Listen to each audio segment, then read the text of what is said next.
มือสมัครเล่นแล้วผมนี่เพราะไหนล่ะไก่ดีออกแล้วไปอย่างมีเบื้องนึงผมเบาได้ไหมชนะเขาไปชิงขึ้นแล้วนี่มาเลยเขาชิงขึ้นนึงไปมึงรู้จังไงอะไรเย็นแบบกินเลยบริการเขามักดิ่งมือนั่นก็ซ้อมรถซิ่งที่3ดิไล่เย็นเองยกที่2ก็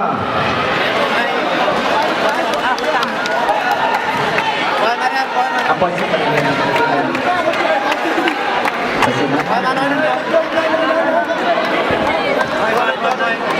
เชือกมาหน่อยนึงครับ